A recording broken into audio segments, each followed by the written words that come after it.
Hey everybody, I've got Coach Mizar with me today, and we're going to talk about something that is very timely right now, the idea of coming back to the gym. And I'd love to ask Mizar some questions on what he's working with his clients on right now to essentially prepare for that return. We're going to hit a little bit of mental and physical, but we're going to try to stay more on the physical side of things. So Mizar, when you think about somebody who, let's just say, was training from home, whether they had any equipment or no equipment at all, what are some of the principled things you're thinking about when they get back into the gym to prepare them physically? Yeah, I mean, what I've been seeing right now is with all this isolation, people working out in their homes, it actually kind of brought them back to questioning their whys, right? For many people, it was like even the perfect environment for them to thrive because now there's no stressors, as in, oh my God, I need to be ready for my meeting and I haven't done this report.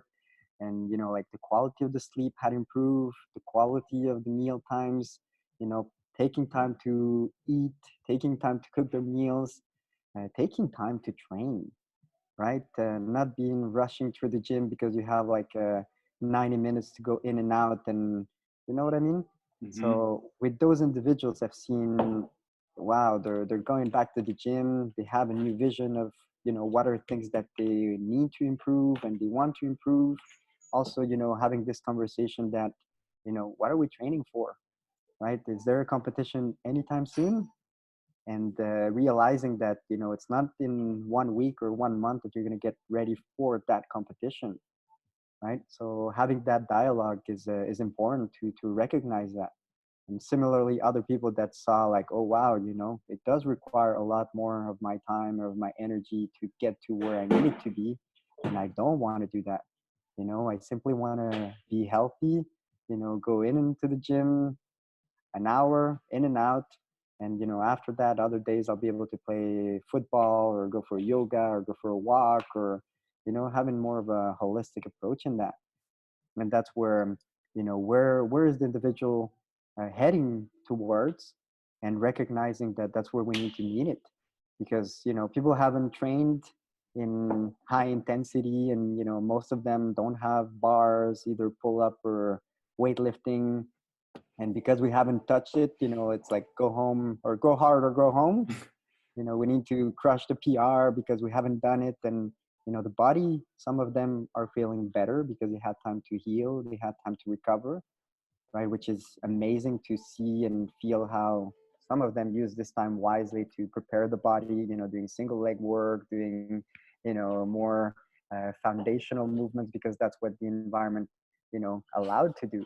So understanding that, what was the individual able to do, what was their mindset during that period, how they were managing their lifestyle, and now as things are starting to open, what is the new I guess vision, and why am I going back to the gym, right? Of all of your clients, what percentage of them would you say have shifted their goals coming out of COVID? I mean, so if they went in with one specific goal, how many of them recognize that they wanted to change that through some course of action during COVID? Yeah, that's a good question. With regards of goals, I think all of them redefined better their goals because they had this opportunity to live, you know, the, I would like to say, having the opportunity to go to bed at a consistent time, having the opportunity to practice those BLGs, right? The foundation. And this is where some of them are even more um, aware of the importance of those. And as not only the gyms start to open, but their offices start to open.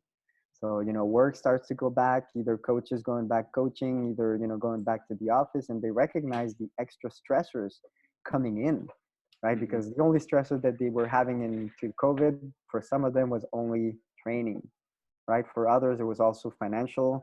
Mm-hmm. For others, like everyone had their own, I guess, reality, if you want. And that's where reconnecting with more, I guess, the new norm or the new world, that's where everybody had to do this new shift. Like as a coach, if the gym is opening, you know, some of them need to do even more hours because there's less people into the gym, Hmm. right? So if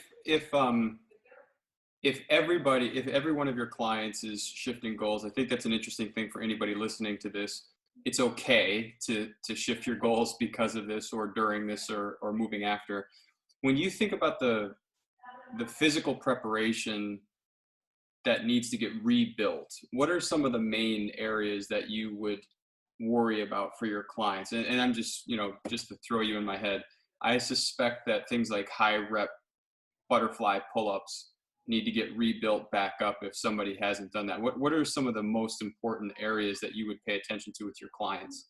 Yeah, I would like to say even the testing aspect. I think people need to go back, gradually into a taste testing phase. Like doing Murph, doing Fran right away as we're finishing, the isolation. It's Not optimal. no, exactly, right? So like prepare the body, just grab a bar and feel how it is, like I'm starting to come back to the gym, like getting ready for reopening and all of that, and I've had the chance to grab a bar and I do feel, different, and definitely not ready to put, like 90+% on the bar and be like, oh yeah, I'm ready to crush this thing. How long would you say you could take off and not have to have any period of time to ramp back up? Is that a couple weeks or is that very person dependent? What would you say?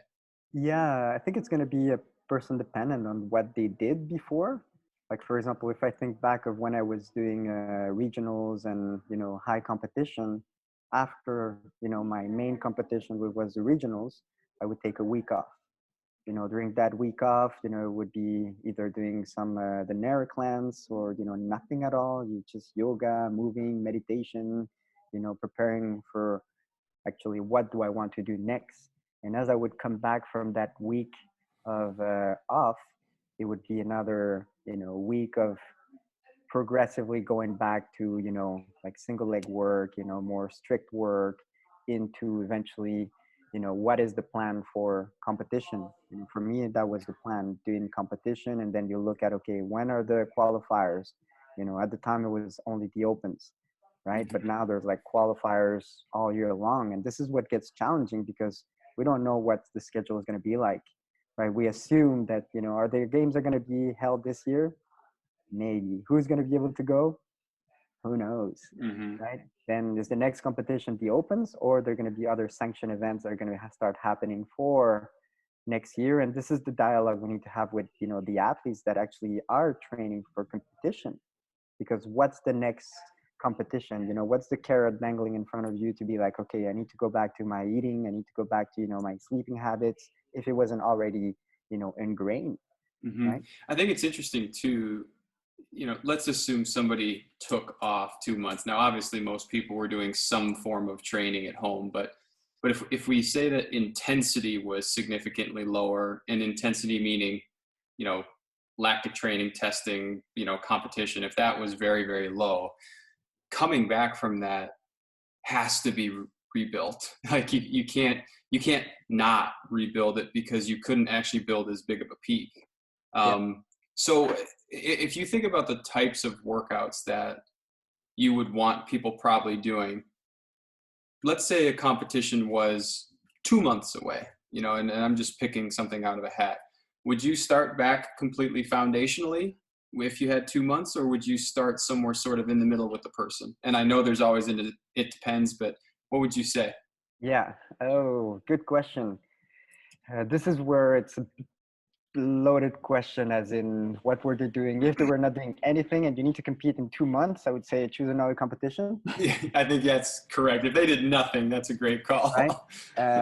If they were having access to a bar and a rack and they were doing some strength work, and it's just the high intensity that wasn't there, I think it can be done, fairly, I would like to say, a month before the competition, right? To start getting back there, giving that the recovering well, giving that, the all of the basic things are in there. Like it's not time to start building up strength. It's not time to, like correcting on, weightlifting. Now we're just hoping that the athlete is gonna be able to basically survive, and use Mhm. the adrenaline that is going to be there for, like on his past experiences. Once you're there, the body's amazing and it's going to just survive. You're not, preparing anything. You're just going there to war and hope for the best. You're rolling the dice and it is what If it is. let's say that somebody has been training at home, much lower intensity, so not super heavy weights, not extremely fast or complex workouts. They've fully recovered. So this 2 months, they've fully recovered. What would you anticipate it would take for them to get back to that competitive peak, broadly speaking? On the average, would you say that somebody could get back there? Would you say it's that month, or would you say it's multiple months to get back to that point? Yeah, I mean, this is where I go back to personal experience and, what I've seen with athletes, how many competitions you can do in a year, right? And this is why it's a plan. Like it's not like, okay, tomorrow Spartan Racer is up there, or like a sanction event is there. How much time can you actually do a proper, I guess, cycle of let's do some lactic hits, right? You cannot do that every day, right? And even if you wanted to, you're not going to recover, right? Depending on individuals, it can take between 42 to 72 hours to come back to that actual power generation and getting to that dark zone. Even mentally, how many times you can be punched and decide that you want to take the punch, right? So this is where, I mean, it depends. And this is where we need to be testing, as in, okay, first of all, let's prepare the body to go there. And it needs to be gradual, and the body needs to be able to repeat those efforts. If you see that let's say, for example, a 500-meter row is 90-second rest, another 500-meter row, I like that test, or which this is a good one, 21 15 9 pull-ups, 9 15 21 thrusters, right? You can see right there the ability of an athlete to want it to suffer, Hmm. right? Who wanted to, remove that kimono and be vulnerable. And that's another great test that, you see, are the numbers improving? Yes or no? And if not, why not? Is the body able to recover? Is the body ready to go and do that kind of efforts? And that's how I would approach it first. Is 2 months enough coming from no movement or not a lot of high intensity? um, I don't know. Are we ready to gamble on that short amount of time? That's going to be specific to each athlete, in the sense of like, look, let's go and hope for the best. And, why it's so important for that individual to, do that competition and go for broke and, hope for the best. For sure, we're going to try to, help him adapt and recover, because that's the key, recovery. Hmm. If we're not recovering from those high intensity sessions, then given a competition which is 2 or 3 days, those are very, very high intensity, or Hmm. should be, right? That Yeah. you're going for broke, and you're recovering from event 1 day 1 to event 6 day 3, right? And that's going to dictate success or not. And even more, is that the only competition you're going to do in the year, or there's going to be others that are going to set you up for the main goal, right? Yeah. Well said, Mizar. Let's hold it there. I think people need to remember that it's okay for some goals to shift, and I think it's really important for people to really think through coming out of this to prepare for the next long period of time, not the next couple of weeks, but the next year, next 2 years. Yeah, And I think it's okay for people to take their time. So I appreciate that, man. Thanks for coming on today, and we'll talk to you soon. absolutely. Thank you for having me. Sure.